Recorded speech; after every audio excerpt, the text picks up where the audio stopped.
Hi everyone, myself Dr. Vinoth. He is my friend Dr. Pratik. Today we will demonstrate femur fracture plating with the help of a bone model.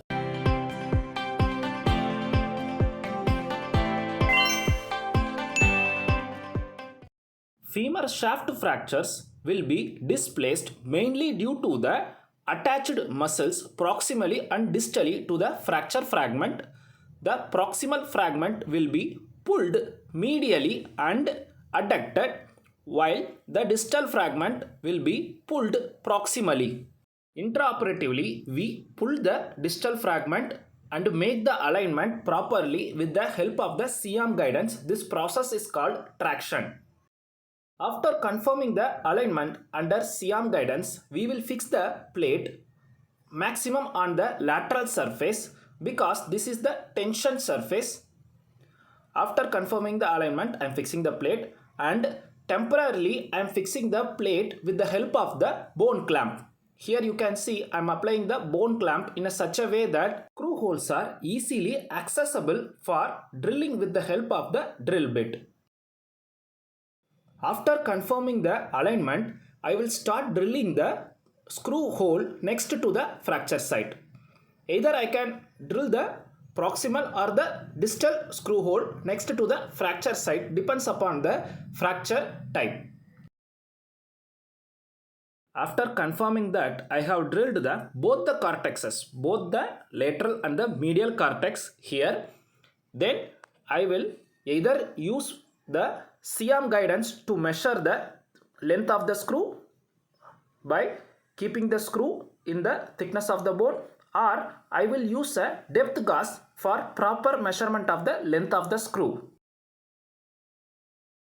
After confirming the length of the screw, I will start applying the first screw.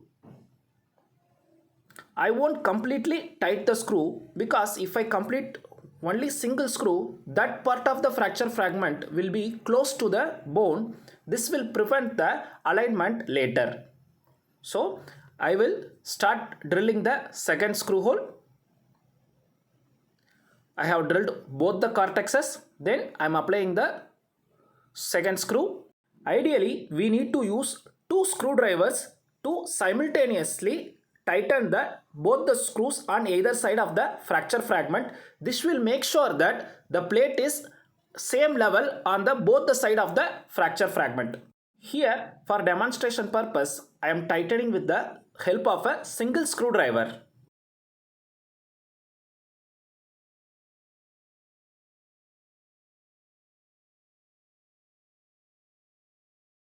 In this bone model, I have applied only 2 screws, which was more than enough to hold the fracture fragment together, but ideally the femur shaft fracture requires at least 8 screws. Here I have taken only 6-hole plate and I am going to apply only 4 screws.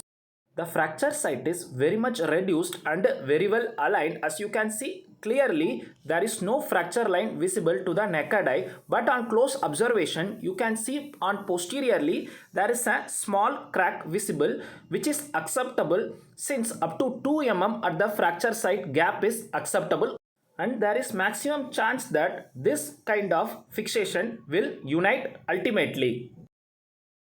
Now I am drilling third and the fourth screw holes and fixing them with screws. The screws have to be tightened properly, or else there is a chance that once the patient starts weight bearing, the screw may back out. And finally, after complete fixation, we need to make sure that all the screws are tightened to the plate. In this particular bone model, I have fixed the plate in anterolateral aspect, not the true lateral aspect, because since this is a bone model and there is anterior bowing of femur, I was unable to achieve reduction in the table. That's why I have fixed in an anterolateral aspect, which was also acceptable.